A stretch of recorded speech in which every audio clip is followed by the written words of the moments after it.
What happens when one of Hollywood's most acclaimed actors sits down for what should be a routine interview, only to face a host hell-bent on tearing him down live on television?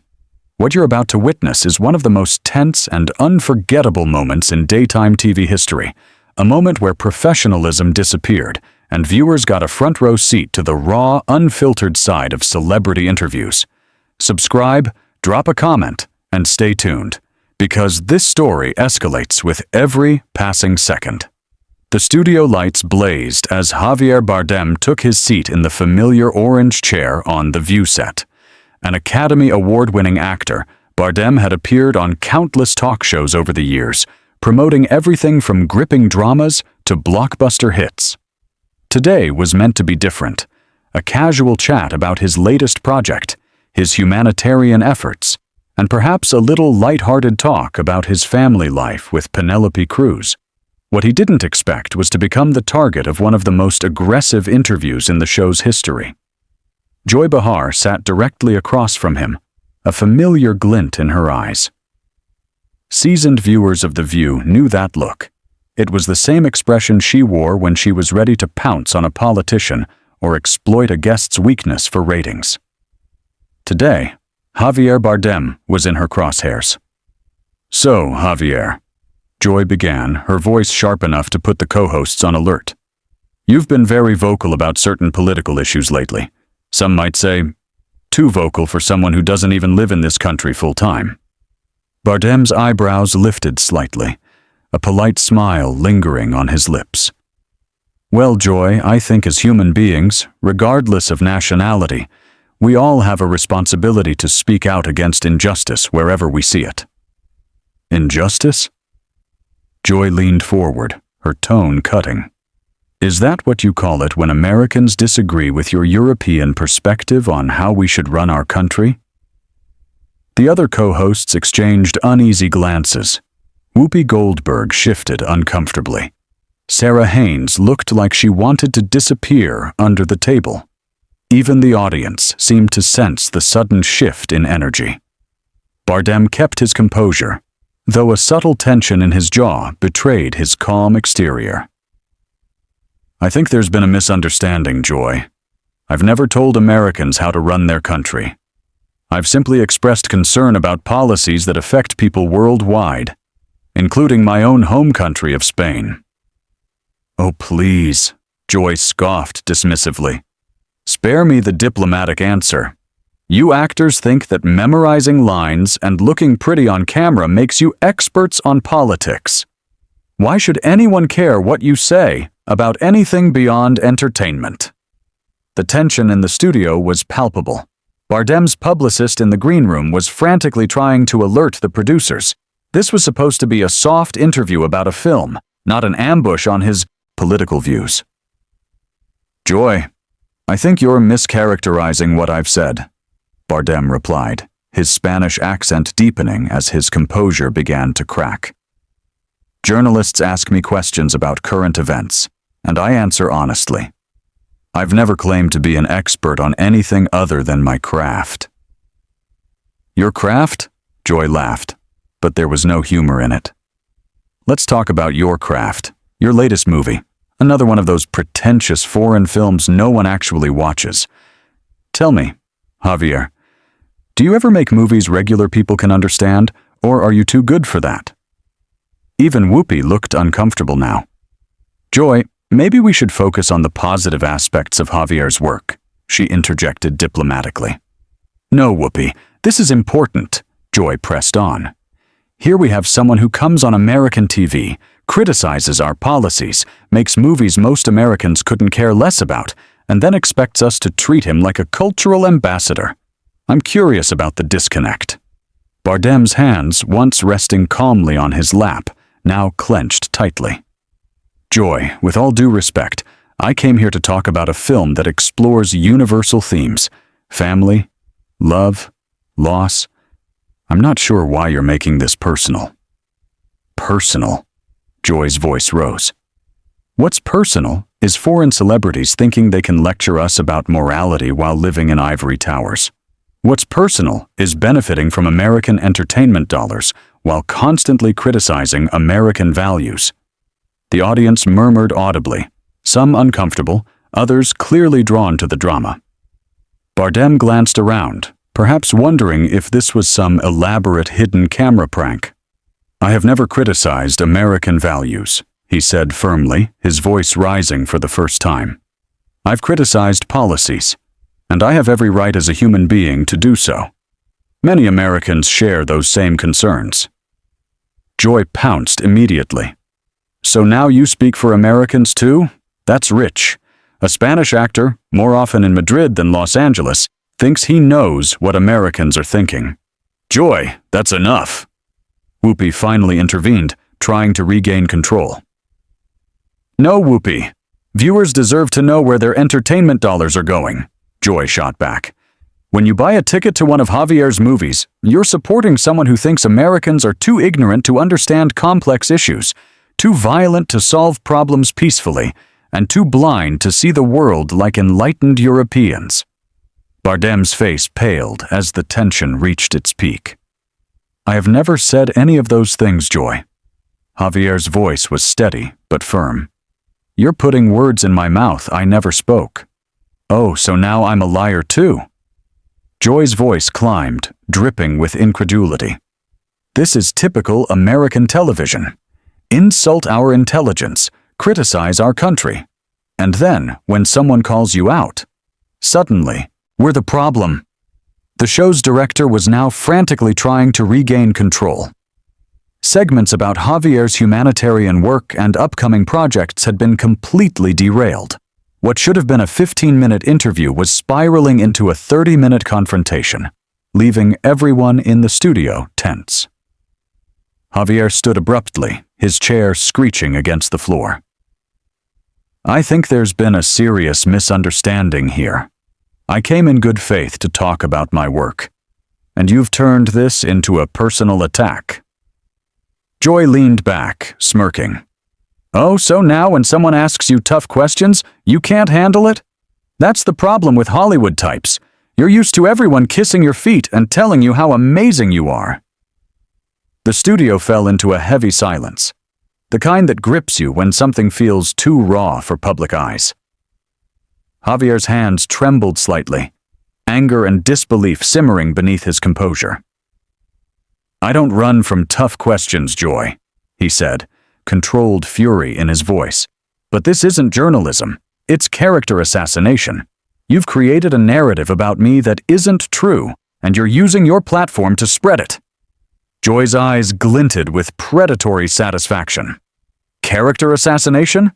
That's rich coming from someone who spends their career assassinating American characters on screen. Tell me, Javier, how many of your movies paint Americans as villains?" The other co-hosts looked anywhere but at the unfolding storm. Sarah Haynes obsessively checked her notes. Sunny Host seemed glued to her phone under the table. Even the camera operators, though professional, were visibly tense. "My films tell stories, Joy," Javier said slowly, sitting back but maintaining a rigid posture. "They're fiction.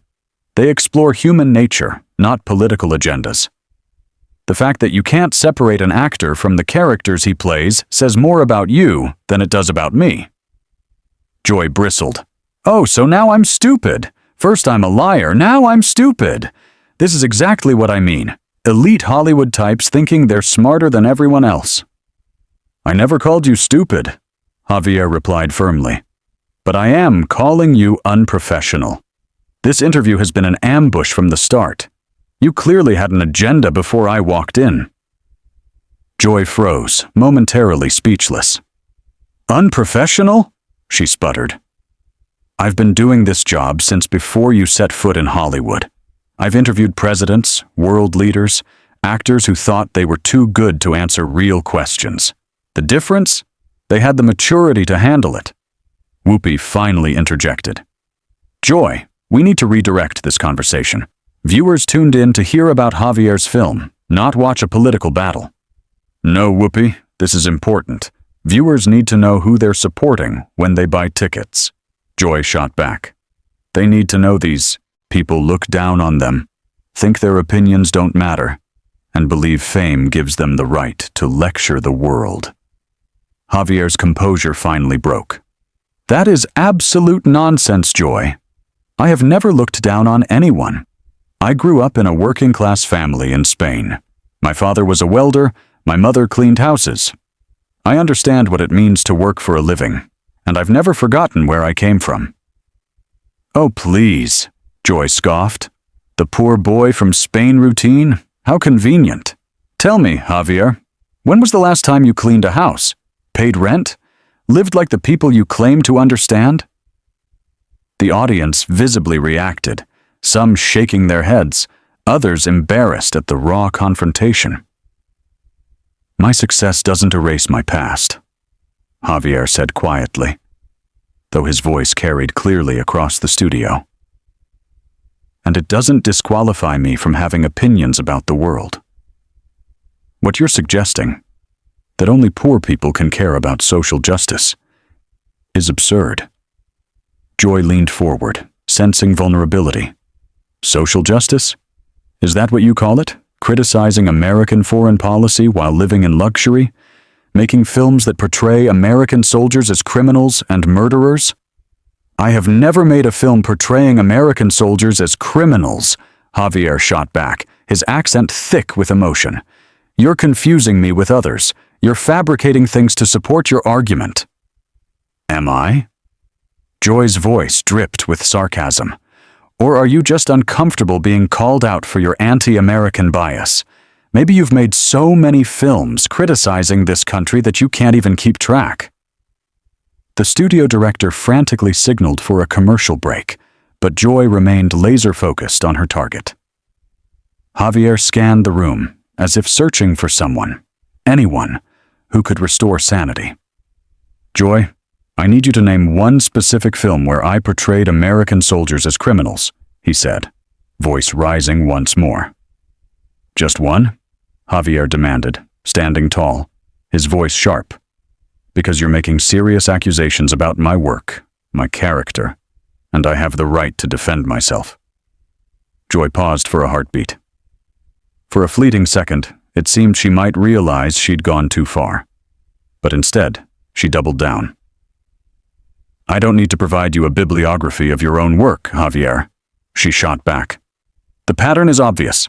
Anti-American themes, European superiority complexes, constant criticism of our policies and people. The evidence speaks for itself. What evidence? Javier's voice rose, standing again. You haven't presented any evidence. You've made accusations, put words in my mouth, attributed positions I've never taken. This isn't an interview, Joy. It's a witch hunt. The word seemed to trigger her. A witch hunt? Really? That's your defense? Playing the victim? I expected this from someone who's spent their career playing victims in movie after movie. I'm not playing anything, Javier said, now loud enough to slightly distort the studio mics. I'm trying to have a rational conversation with someone determined to misrepresent everything I say. You accuse me of things I've never done, say things I've never said, take positions I've never held, and when I correct the record, suddenly I'm the victim? The other co-hosts exchanged helpless glances, silently pleading for the nightmare to end. The record? Joy laughed bitterly. The record is your movies, your interviews, your public statements. The record is you coming to America, taking our money, and then going back to Europe to criticize us to foreign press. That's the record, Javier. That is categorically false, Javier snapped, barely controlling his anger. I have never criticized America to foreign press. I answer questions honestly when asked about global issues. There's a difference between being honest about problems and being anti-American. Apparently, that distinction is lost on you. Joy stood now, matching his intensity. Lost on me, or convenient for you? It's easy to claim you're misunderstood when you get caught saying things you wish you hadn't. The studio was tense to the breaking point. The audience shifted uncomfortably. The crew exchanged worried looks, and the co-hosts looked like they wanted to vanish. Neither Joy nor Javier was backing down. Standing face to face across the coffee table, the studio had become a powder keg, The cameras rolled, capturing what would later be called the most uncomfortable moment in daytime television history. "You know what, Joy?" Javier's voice had a dangerous edge now. "I think I understand what this is really about. This isn't about my politics or my movies. It's about you needing drama for ratings. You've turned what should have been a professional interview into a personal attack because controversy sells." Joy's eyes flashed with fury. "Don't you dare psychoanalyze me, you pretentious European snob! You think you can come on my show, insult my intelligence, and lecture me about doing my job?